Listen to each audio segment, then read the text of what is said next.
201 golden bananas in this one game. In this massive collectathon, it's easy to talk about the absolute worst golden bananas. In fact, that being said, they can't all be a headache. Let's look back on some of the best golden bananas, the challenges that were actually kind of fun to complete. I rewrote this script a couple times and found myself juggling between bonus stages and regular golden bananas. But eventually, I decided it makes much more sense to break these off into two different lists. So let's take a look at these bonus stages. I know they get a bad rep here and there, especially no thanks to this guy. But there's some genuinely fun bonus stages. Let's start with Stealthy Snoop.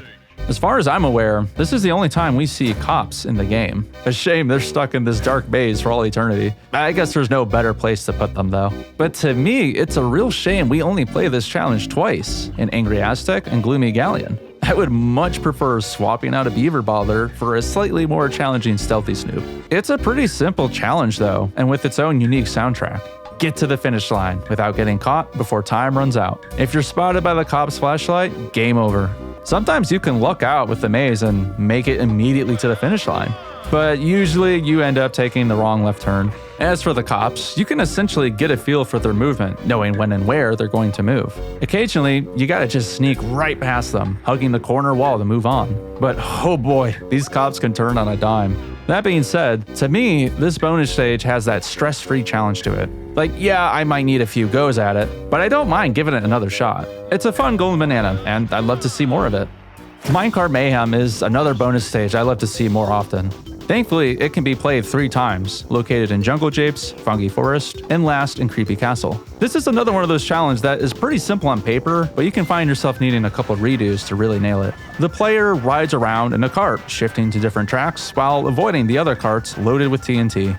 You can actually feel the difficulty increase for each of the 3 encounters. The first variation only has 1 TNT cart with 30 seconds on the clock. The second variation adds 2 carts and 45 seconds. Then last, 2 carts in 60 seconds. The 2 cart variations are tricky. I've lost track of where 1 TNT cart is located and get myself pushed into a corner.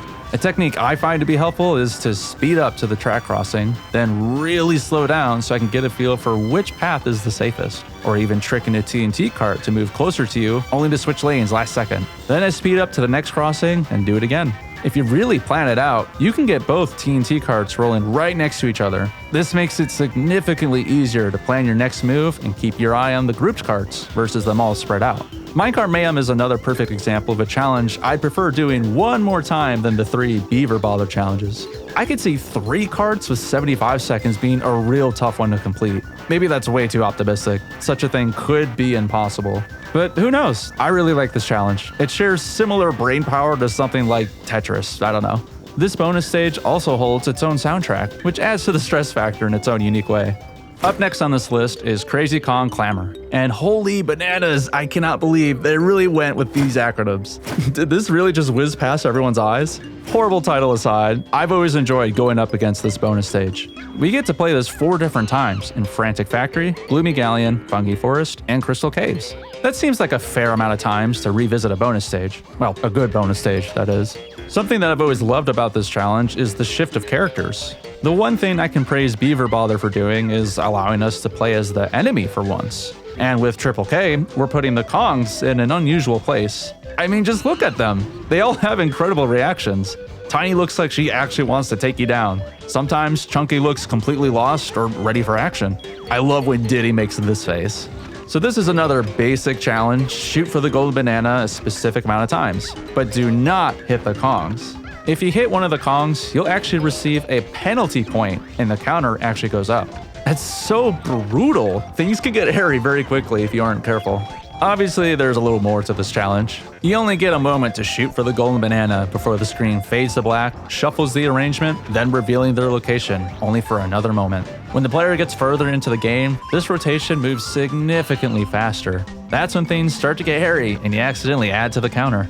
For me, the trick has been to guess where the banana will be revealed and shoot just in time to make it. But, you know, using a split second to determine if a Kong is actually there or not. It's a tough one, I'll be real with you. It's one of those bonus stages that feels good to complete, and hopefully you can avoid feeling defeated.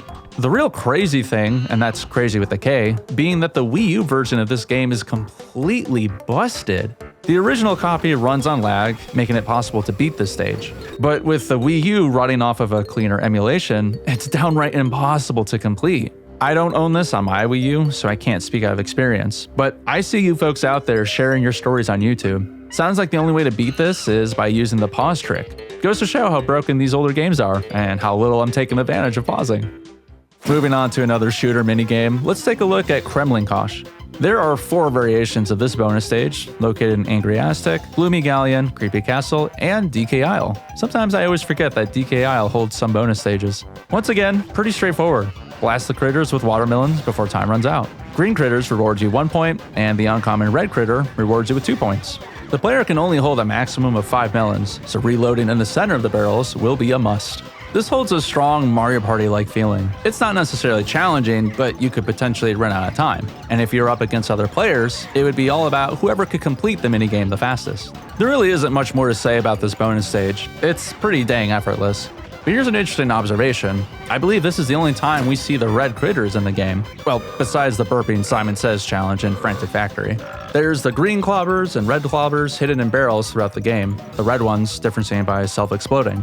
But otherwise, we only ever see the green critters in the main world. It would be interesting to see an occasional red critter that could deal more damage or possibly take more damage to defeat. But I suppose that's the neat thing about bonus stages. It's introducing us to new characters. Before wrapping up this video, let's take a look at just one more golden banana. The Busy Barrel Barrage has always been a blast of a bonus stage to me. This challenge can be found in 3 locations: Angry Aztec, Fungi Forest, and Crystal Caves. This golden banana is so straightforward, I tend to just go into autopilot by simply firing away in all directions. Take out the critters until time runs out. Or really, just delay any of the critters from getting too close to you. That's the only thing that guarantees a game over. To avoid getting hit, I tend to rotate clockwise or counterclockwise and fire away the moment a critter begins spawning. I've experienced unfortunate luck with the camera by not seeing an enemy from the lower half of the screen, so it's wise to just keep rotating to be safe. Having unlimited ammo is just perfection. There's nothing stopping you from just unloading as fast as your thumb can press the button. I've read that if you enter the bonus stage with homing ammo, that ammo will still be depleted. I haven't tried it myself, but I can see that making the challenge all the more easier. Unlimited homing would be really nice.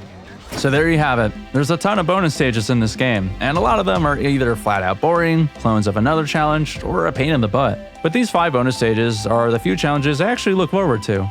I've decided to exclude the Hideout Helm minigames for this video. Overall, those are really fun, and I wanted to save them for the Hideout Helm review. But what do you think of this list? Any bonus stages on your list you'd like to share? I'd love to hear your thoughts. There's so many to consider. Until next time.